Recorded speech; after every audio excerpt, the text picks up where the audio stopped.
Hi, my name is Festus Odije Erewele, and you're welcome to your number one YouTube channel, CEO Masterclass. I'm happy to be here doing this with you this year.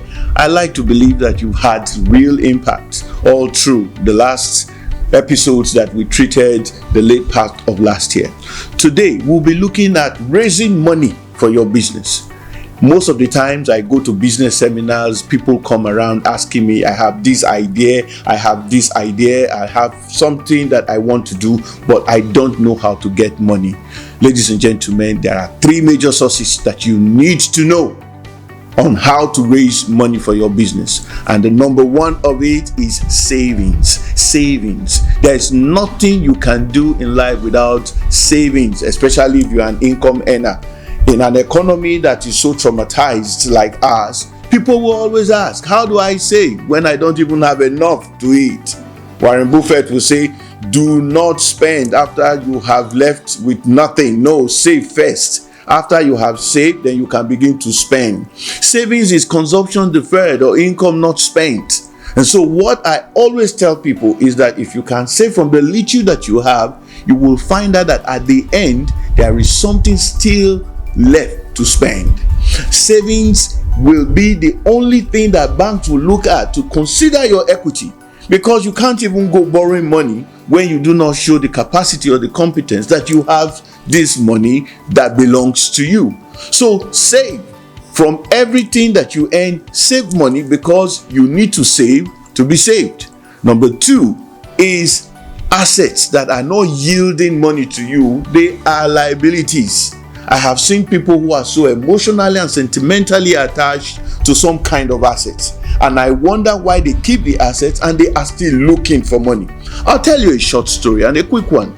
A friend of mine came and he said, Coach, please, I need you to help me. And I said, you know what, I'll be coming to your house. And I went to his house and I looked around. After we've done some environmental scan and things like that, I noticed he had an old Mercedes Benz, 190 to be precise. And I asked him who had that car, and he said it belongs to me.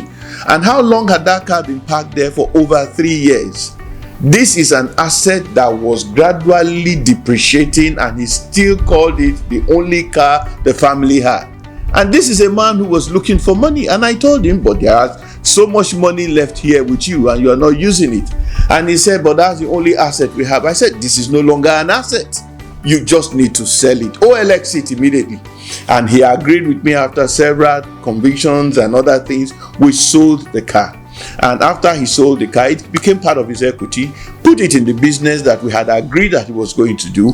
And boom, before you knew it, he was established and he ran that business successfully until he was able to buy another car. Now, the third way of getting money is by borrowing. Remember in my last episode, if you are a start-up business, don't borrow money on an interest. But if you are already in business, check your cash flow. The best way to still borrow money is from the bank or from people who will give you this money on the lowest interest rate, single digits if it's possible. And when you do that, you begin to find out that people begin to trust you. People begin to say, yes, this is someone that we can give our monies to, and you'll be able to do the business and come back with that money. There are no shortcuts in raising money than these three that I have told you, except perhaps the fourth one, which is not conventional and which I don't encourage any person, except perhaps you are a politician, where there is no cost of fund and then diversions and things. This is very unconventional, and I do not teach it, I don't advise it, and people should not do it.